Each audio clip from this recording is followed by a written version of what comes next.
One of the biggest media mergers in American history is happening right now, and it's going to affect everything, including this app, so I'm going to explain it all right now. Now, what are these companies? Because it gets kind of confusing, but Warner Brothers Discovery is Discovery Channel and all of its assets, and Warner Brothers. That also includes HBO, CNN, HBO Max, the streaming platform, and a storied library of content. Like, whenever people talk about IP, they're talking about intellectual property. Well, Warner Brothers has the best IP.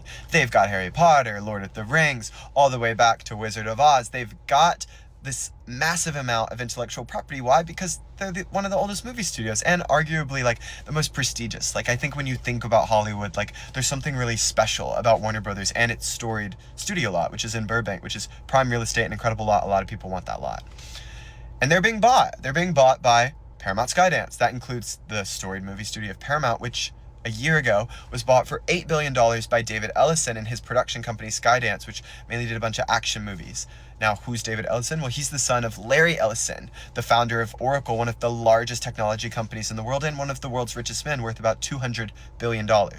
Oracle, we don't use Oracle as people, but it's everywhere. It's a data enterprise company, so like company software runs on Oracle, and they also have a cloud computing side of the company, and now they're getting into data centers. Like, they just did a huge $100 billion deal with OpenAI, although that I could talk a lot about that because unclear what's going on there. And so they've bought it. I guess it just got approved by the board of Warner Brothers. The pay packages of the CEO and the executives actually got scolded for being too big, because the CEO of Warner Brothers Discovery stands to make $1 billion from selling the company. And so this deal is likely to go through. Why? There's going to be regulatory challenges based on antitrust. Like, is it bad that we have these two massive media companies merging together? Is that an antitrust violation? I think it's unlikely that it will stop. One, the Ellisons are friends with the administration. It's likely to get an inside track. But honestly, also because it's not really clear that this would result in antitrust concerns. When we talk about antitrust, we're like, will this make the market for, in this case, we're mainly talking about the streaming and the linear market. Linear is like traditional television. Will it make those markets less competitive? And honestly, it probably won't. It will hurt individuals in this industry because a lot of people will get laid off. But in terms of antitrust, it probably won't.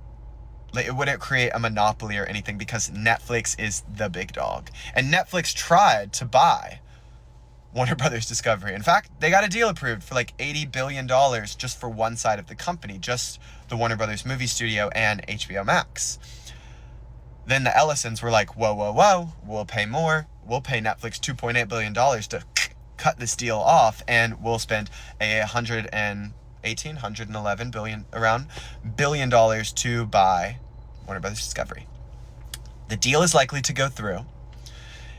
And whenever a private equity person or someone mentions the concept of a synergy, just know that means a bunch of people are going to get laid off. Because what is a synergy? It's duplicative, a duplicative job. It's a duplicative spending that you can cut to streamline efficiencies and achieve profitability. And so they're going to probably lay off a bunch of people. Why? Because Warner Brothers Discovery operates a streaming network, linear channels, and a theatrical movie release studio. What does Paramount Skydance do? All of that. That's exactly what they do. If Netflix had bought it, actually, which a lot of people were concerned about Netflix buying it, and that actually, I think, would have been a stronger antitrust concern. If we throw HBO Max in with Netflix, what do these other streaming platforms have? That is tough. Especially because Netflix is the biggest, the most profitable. They outspend everyone on content in this industry, and they have the most subscribers. They have hundreds of millions of subscribers across the world. But they probably wouldn't have fired as many people because they don't have a theatrical movie release studio. And a lot of the synergies that Netflix said existed were really just because Netflix spends $1 billion to Warner Brothers and HBO to license their content onto Netflix. That's how valuable I'm talking about this content library is that Warner Brothers and HBO have. Anyway, deal's likely to go through, but what does that mean? Now we have one family, the Ellisons, that control Oracle, huge technology company, Paramount, huge storied movie studio, and they're about to control Warner Brothers and HBO. They're also going to control CBS News and CNN. Wait, but what else? They own 15% of this app, TikTok. Larry Ellison was part of the contingent of investors along with Silver Lake, this private equity fund that bought this app. So that's just a lot of power. concentrated with one family that I think would make anyone a little uncomfortable and skeptical. I think in terms of what it means for this industry, they're promising to release 30 movies a year, which is like the combined amount that Warner Brothers and Paramount would release on their own. Now, will that continue to happen? I don't know, but they said it verbatim. David Ellison said that verbatim. What will it mean for like us, the consumer, in terms of streaming platforms?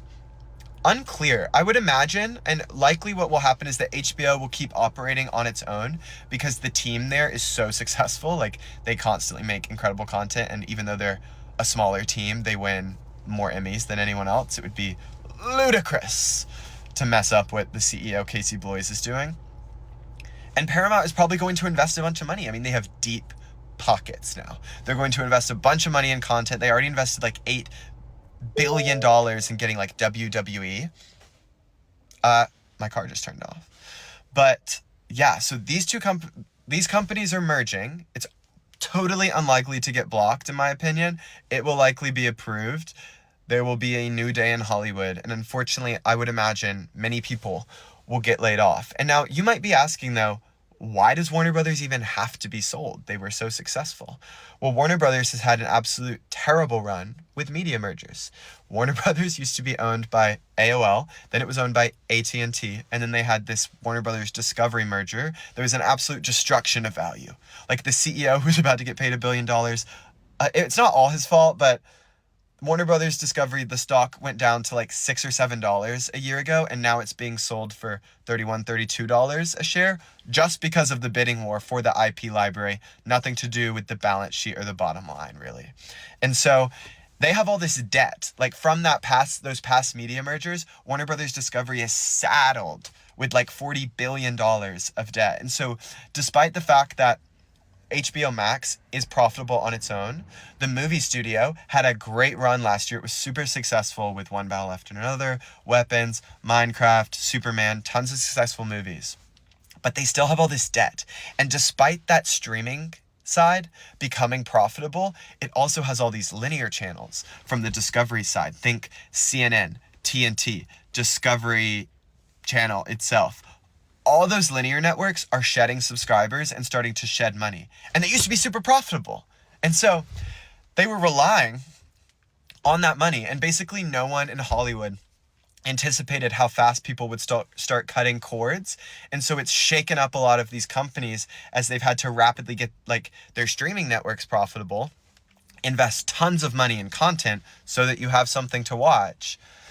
And simultaneously, they're shedding subscribers from the linear side. And so they are left in a bind. That's why they were trying to, before the sale, they were trying to split the company and send all that debt off to pasture with the dying dying linear networks and keep the profitable movie studio and HBO Max together. But before they could do that, David Ellison was like, let me swoop in, buy this company. It is a crazy concept. Like Paramount Skydance is probably worth like $8 billion. That little company is taking on hundreds of million dollars in debt, personally guaranteed by Larry Ellison, one of the wealthiest men in the world, to purchase Warner Brothers Discovery.